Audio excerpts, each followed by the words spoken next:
नमस्कार मित्रांनो, मी आता अन्न आणि औषध प्रशासन अशी एक इमारत आहे, त्या इमारतीमध्ये आलेलो आहे. 2 वर्षापूर्वीपासून इथं कामकाज सुरू झालेलं आहे. पण जे इतरांना सर्टिफिकेट देतात बरं का, अन्न कसं असावं, औषधं कशी असावी, त्याचे नियम कसे असावेत, एक्सपायरी डेट कशी असावी, वस्तू कशा बनवाव्या, त्याचे नियम असतात. खूप नियम असतात बरं. काटेकोरपणे नियम पाळावे लागतात, नाही तर तुमचं मेडिकल स्टोअर बंद होते, तुमचं बाकीचे काय असेल जे फूड अँड ड्रग्सचं ते लायसन कॅन्सल करतात बरं का. पण ते सगळे अधिकारी डिव्हिजनल म्हणजे कोल्हापूर, सातारा, सांगली, पुणे याचे सगळे अधिकारी ज्या ठिकाणी बसतात ते बिल्डिंग मी तुम्हाला दाखवतो. किती स्वच्छ सुंदर आहे बघा. हे सगळं फर्निचर पडले 2 वर्षापासून बरं का. ही इमारत अशीच आहे. म्हणजे इतरांना सर्टिफिकेट देणाऱ्या बिल्डिंगला सर्टिफिकेट द्यायचं कोणी, असा एक मोठा प्रश्न तयार झालेला आहे बघा. सगळीकडे तुम्हाला हे कचरा, धूळ, हे तुटके फुटके फर्निचर, काही नवे फर्निचर जे अजून कामच झालेले नाहीत.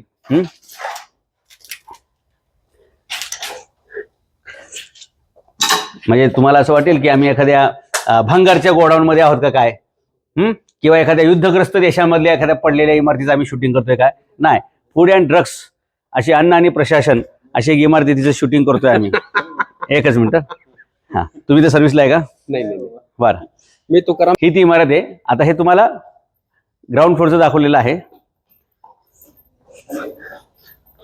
खालचं पण थोडंसं इथून दाखवू आपण.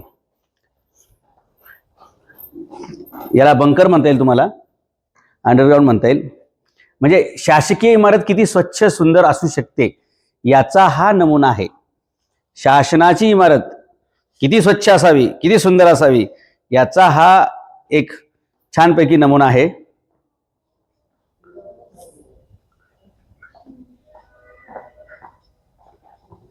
म्हणजे इतरांना प्रमाणपत्र देणारे स्वतः कसे प्रमाणित नाहीत ह्याचा एक प्रामाणिक व्हिडिओ आहे.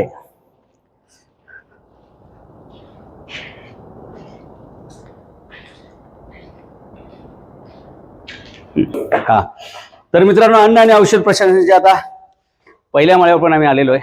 तुम्हाला इकडे सुद्धा तेच चित्र दिसेल जे खाली दिसलं होतं. हे बघा, ही फायलिंगची अवस्था, हे कम्प्युटर, लॅपटॉप, प्रिंटर. एक तर हे चालवा तरी, नाही तर भंगारमय तरी द्या. शासकीय जागेमध्ये अशा प्रकारची अस्वच्छता असेल, अशा प्रकारचं साम्राज्य असेल, स्वच्छतेच नाही हो.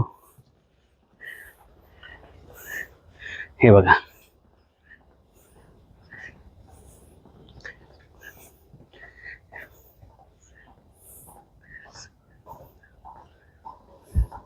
काय बरं, हे स्वच्छ ठेवायला किती वेळ लागेल बरं? बरं, शासनाकडे पैसा कमी आहे का? बरं, ह्या खात्याला उत्पादन कमी आहे का? उत्पन्न कमी आहे का? अन्न आणि औषध प्रशासन म्हटल्यानंतर बापरे, तुफानच कमाई असते. पण परिस्थिती काय भयानक आहे, गंभीर आहे.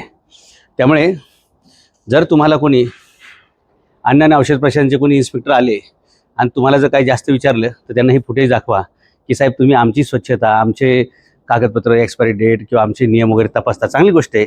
जरा स्वतःचं आत्मपरीक्षण पण करायला पाहिजे.